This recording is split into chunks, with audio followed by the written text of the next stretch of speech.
Cool. So I thought, okay, let me try mapping that into this program, and when you do, you get that. I don't know how to do that, right? But I know how to write this program that kind of has a movement to it, and I can make all these little tiny drawings. And then again, I'm surprised because I never expected the program to output this. Now, unlike Pollock, when Pollock is done, he just has a canvas. I have a program that can generate an infinite amount of canvases. So I could say, no, do it again. No, do it again. And I would get something different every single time based on that movement using this hardware. So this is what I spend a lot of my time doing. I spend a lot of my time drawing little tiny things that I end up mapping into programs to see what sort of results I get. Now, most of these are from trips to Japan and Korea, and they're from Japanese and Korean kimonos. Except for these two right here. These guys are my hotel carpet in Manila, Philippines. No, for real. Content is everywhere. Now, let's just talk about carpet for a second. Because I'm convinced you have to be on acid to get this job.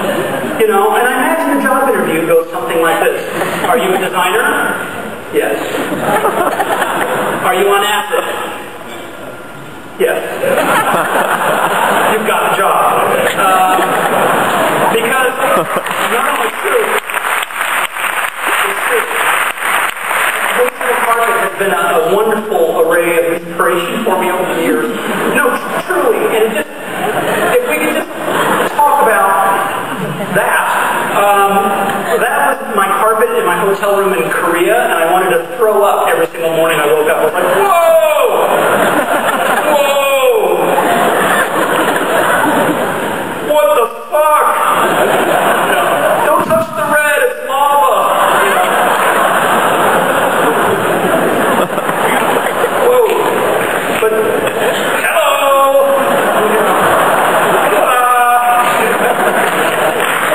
Holy shit! Could you imagine how this went? So what would you like to do? Well, I'm thinking big and fucking crazy! Sounds good! Do it! You know? Look at this one, look at this, look at this. Look at this right here! It's like being in Zelda. It's like, whoa, I'm in Zelda! I'm in the video with somebody shooting with an arrow! I've already got the smoke happening! I'm in shoot me! With an arrow! And look at these assholes, they don't even know! Dude, you're in Zelda! Shake the bush, you'll get a rupee! You know, the nerds are the only ones that laugh at that, so I know who you are. Watch this. Watch this, watch this. The answer is 42. Ah, see? Nerds! Nerds, they're mostly over here. 42. See? Only nerds get that. Nerds get that. Holy shit. Where were we? So this is what I spend a lot of my time doing. Man, content's everywhere. There's some fucked up shit in this world. And so I spend a lot of my time like making these little tiny drawings. And then putting them into programs, you know, seeing what I come up with. And again, this is just, you know, a moment in time. You know, I could run this a million times and get a million different compositions. And I'll show you some work that uses this in a little bit. So also for Adobe, the CS3 launch event, I was commissioned to do some prints for Adobe. And they asked me if I would do 250 prints that they would give away for this launch event that was happening in New York. So a brand new school was doing the video installation, and I was doing this hand-away print. So what I did was I wrote a program that would generate an aesthetic, and I would run that program, you know, a million times to capture 250 prints. So if you looked at it very quickly, you would think that it was the same, but if you looked close, you would actually see that they're absolutely completely different. And so I had to run this a million times so that I would get 250 unique prints, and these were given away as gifts. And again, at the bottom was really fun. It said, you know, Joshua Davis won a 250. Joshua Davis, too, a 250. And Adobe said, why are you doing that? You should just do one-of-one. I said, no, I'm editioning the program. The program doesn't change. Fuck what the print looks like. You know, they're buying the code that I wrote. So what you're getting an edition of is actually that software, not the visual output.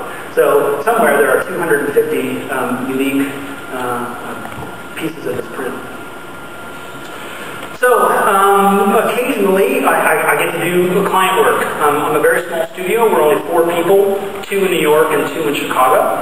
And basically we spend about half of our time working on little crazy ideas and playing a lot of video games and skateboarding. And the other half of the time we somehow pay our rent. And so this client came along, AMP, and wanted to use the swarm behavior for backgrounds on their website, but they wanted me to collaborate with this guy, Chuck Anderson, who's a really great Photoshop and Illustrator guy. So these are some drawings that we started working on, just a bunch of different little sketches that we used in this engine. Ponies and explosions. That's all you need. That's all you need. Maybe a rainbow. Gold. Print it. Print money. A lens flare, set for life. If a design sucks, just fucking throw a pony, a nuclear explosion, a rainbow, gold, and like that sucked yesterday. Today.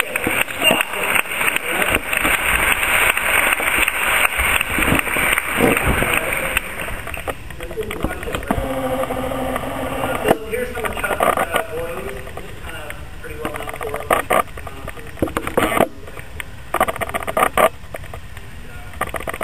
So they want to use that form system to create an animation. So here's that form system.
These engines just so I can do animation for websites, but I also do ordinary print.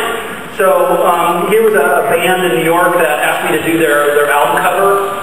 The album is called Yellow Tiger. So the first thing I did was to draw one tiger and 2 members of the band. So I just flipped the tiger so that you can get both.